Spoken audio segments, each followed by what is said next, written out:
اگر انسان باہر کی دنیا میں غموں سے بھرا ہو، حالات کی ٹینشن نے اس کو پریشان کر رکھا ہو، معیشت کی وجہ سے، معاملات کی وجہ سے دل غم سے بھرا ہو، پریشان ہو، اگر بیوی ایسی ہو جو دل کی ڈھارس بندانے والی ہو، دنیا کے اندر سارے غم ہی کافور ہو جاتے ہیں۔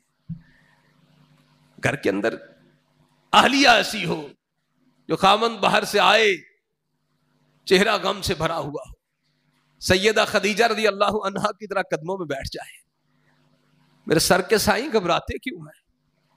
نہ گھبرائے، وہ سونا رب ہمارے سارے معاملے ٹھیک کر دے گا۔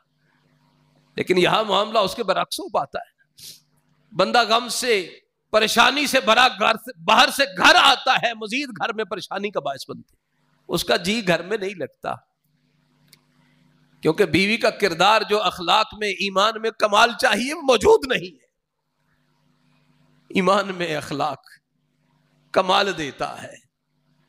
بیٹیوں کے لیے ایمان والی یہ سب سے بڑا اخلاق اور کردار کا جو سرٹیفکیٹ ہے اس کی خامن کی طرف سے آنا چاہیے۔ نبی صلی اللہ علیہ وسلم نے فرمایا تھا، اس لیے امت کی ایک بیٹی کو سبق دیتے ہوئے جب اس نے پوچھا میرا خامن میرے لیے کیا ہے، اس کی حیثیت کیا ہے، آپ صلی اللہ علیہ وسلم نے فرمایا فَإِنَّمَا هُوَ جَنَّتُكِ وَنَارُكِ، تمہارا خامن تیرے لیے جنت ہے یا جہنم ہے تیرے لیے۔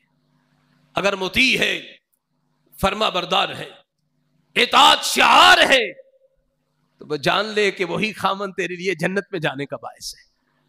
اور اگر بد اخلاقی کی وجہ سے، زبان درازی کی وجہ سے خامن کے لیے دکھوں کا باعث ہے، تو خامن کے لیے تذلیل کا باعث ہے، تو خامن کے لیے پریشان کر دینے کا باعث ہے، تو پھر جان لے کہ یہ فرمانی تیری، اس کو پریشان کرنا، یہ تیرے لیے جہنم میں جانے کا باعث بن سکتا ہے۔ فَإِنَّمَا هُوَ جَنَّتُكَ وَنَارُكَ۔